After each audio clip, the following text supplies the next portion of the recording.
పతులు 5వ అధ్యాయం. ఆ దినమున దెబోరాయు అబీనోయము కుమారుడైన బారాకును ఈ కీర్తన పాడిరి. ఇశ్రాయేలీయులలో యుద్ధశాల ధైర్యము కనపరచిరి. ప్రజలు సంతోషముగా సిద్ధపడిరి. యెహోవాను స్తుతించుడి, రాజులారా వినుడి, అధిపతులారా ఆలకించుడి. యెహోవాకు గానము చేసేదను, ఇశ్రాయేలు దేవుడైన యెహోవాను కీర్తించేదను. యెహోవా, నీవు శేయీరు నుండి బయలుదేరినప్పుడు, ఎదోము పొలము నుండి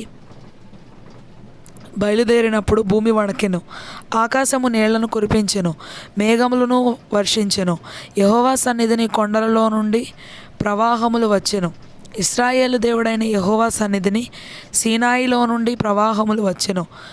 అనాతు కుమారుడైన షమ్గరు దినములలో, యాయేలు దినములలో రాజమార్గములు ఎడారులాయెను. ప్రయాణస్తులు చుట్టుత్రోవల్లోనే నడిచిరి. ఇశ్రాయేలీల అధిపతులు లేకపోయెను, గ్రామములు నిర్జనములాయెను.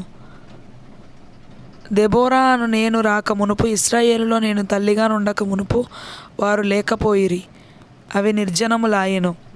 ఇశ్రాయేలీలు క్రొత్త దేవతలను కోరుకొనగా యుద్ధము ద్వారముల యొద్దకు వచ్చెను.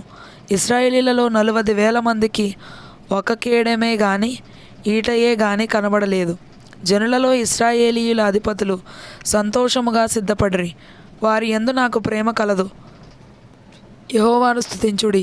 తెల్లగాడిదలను ఎక్కువారులారా, తివాసుల మీద కూర్చుండువారులారా, త్రోవలో నడుచువారులారా, ఈ సంగతి ప్రకటించుడి. విలుకాండ్ర ధ్వనికి దూరముగా నుండువారు, నీళ్లు చేదుకొను స్థలములలో నుండువారు యెహోవా నీతి క్రియలను ప్రకటించెదరు. ఇశ్రాయేలీల గ్రామములో ఆయన జరిగించు నీతి క్రియలను వారు ప్రకటించెదరు. వినుటకై యెహోవా జనులు ద్వారములలో కూడుదురు. దెబోరా మేలుకొనుము, మేలుకొనుము, దెబోరా మేలుకొనుము, మేలుకొనుము, బారాకు కీర్తన పాడుము. అబీనోయము కుమారుడా లెమ్ము, చెరపెట్టిన వారిని చెరపట్టుము. ప్రజల వీరులలో శేషించిన వారును కూడి వచ్చిరి. శూరులలో యెహోవా నాకు సహాయము చేయవచ్చెను. అమాలేకీయులలో కాపురమున్న ఎఫ్రాయిమీయులను, నీ తరువాత నీ జనులలో బెన్యామీనీయులను, మాకీరు నుండి న్యాయాధిపతులను, జబూలూనీయుల నుండి నాయక దండము వహించు వారును వచ్చిరి. ఇస్సాకారీయులైన అధిపతులు దెబోరాతో కలిసి వచ్చిరి. ఇస్సాకారీయులను బారాకును అతివేగమున లోయలోనికి చొరబడిరి. రూబేనీయుల కాలువల యొద్ద జనులకు గొప్ప హృదయాలోచనలు కలిగెను. మందల ఈలలను వినుటకు నీ దొడ్ల మధ్యను నీవేళ నివసించితివి. రూబేనీయుల కాలువల యొద్ద జనులకు గొప్ప యోచనలు కలిగెను. గిలాదు యొర్దాను అద్దరిని నిలిచెను. దానీయులు ఓడల దగ్గర ఏల నిలిచిరి. ఆషేరీయులు సముద్ర తీరమున తమ అకాతముల యొద్ద ఏల నిలిచిరి. జబూలూనీయులు మరణ భయము లేక ప్రాణము తృణీకరించుకొనిన జనము. నఫ్తాలీయులు భూమి మెట్టల మీద ప్రాణములు తృణీకరించిరి. రాజులు వచ్చి యుద్ధము చేసిరి. మెగిద్దో కాలువల యొద్దనున్న తానాకులో కనాను రాజులు యుద్ధము చేసిరి. వెండి లాభము వారు తీసుకొనలేదు. నక్షత్రములు ఆకాశము నుండి యుద్ధము చేసెను. నక్షత్రములు తమ మార్గములలో నుండి సీసెరాతో యుద్ధము చేసెను. కీషోను వాగు వెంబడి, పురాతనపు వాగైన కీషోను వెంబడి వారు కొట్టుకొని పోయిరి. నా ప్రాణమా, నీవు బలము పూని సాగుము.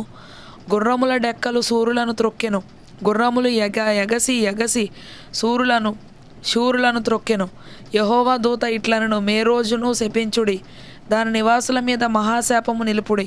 యెహోవా సహాయమునకు వారు రాలేదు. బలిష్ఠులతో కూడి యెహోవా సహాయమునకు వారు రాలేదు. కయూనీయుడైన హెబెరు భార్య యాయేలు స్త్రీలలో దీవెన నొందును. గుడారములలో నుండి స్త్రీలలో ఆమె దీవెన నొందును. అతడు దాహం అడిగెను, ఆమె పాలు తెచ్చి ఇచ్చెను.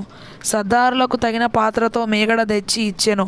ఆమె మేకును చేత పట్టుకొనెను. పనివాని సుత్తెను కుడి చేత పట్టుకొని సీసెరాను కొట్టెను. వాని తలను ఆమె పగులగొట్టెను. ఆమె అతని తలను సుత్తెతో కొట్టగా అది పగిలెను. అతడు ఆమె కాళ్ళ యొద్ద కృంగిపడి పరుండెను. ఆమె కాళ్ళ యొద్ద కృంగిపడెను. అతడు ఎక్కడ కృంగెనో అక్కడనే పడి చచ్చెను. సీసెరా తల్లి కిటికీలో నుండి చూచెను. అల్లిక కిటికీలో నుండి చూచి కేకలు వేసెను. రాక అతని రథము తడవు చేయనేలా అతని రథముల చక్రములు ఆలస్యము చేయనేలా. ఆమె యొద్దనున్న వివేకము గల రాజకుమార్తెలు ఇలాగుననే ఉత్తరమిచ్చిరి. ఆమె తనకు తాను మరలా ఇట్లా అనుకొనుచుండెను, వారికి దొరికిన గదా, దోపుడు సొమ్ము పంచుకొనుచున్నారు గదా. యోధులందరూ తలా ఒక స్త్రీని తీసుకొందురు, ఇద్దరేసి స్త్రీలు వారికి దొరుకుదురు. సీసెరాకు రంగు వేయబడిన వస్త్రం ఒకటి దోపుడు సొమ్ముగా దొరకును, రంగు వేయబడిన విచిత్ర వస్త్రం ఒకటి దోపుడుగా దొరకును. రెండు వైపుల రంగు వేయబడిన విచిత్రమైన వస్త్రము దోచుకొనిన వారి మెడలకు తగిన వస్త్రం ఒకటి దొరుకును. యెహోవా నీ శత్రువులందరూ అలాగుననే నశించెదరు. ఆయనను ప్రేమించువారు బలముతో ఉదయించు సూర్యుని వలె నుందురు అని పాడిరి. తరువాత దేశము 40 సంవత్సరములు నిమ్మళముగా నుండెను.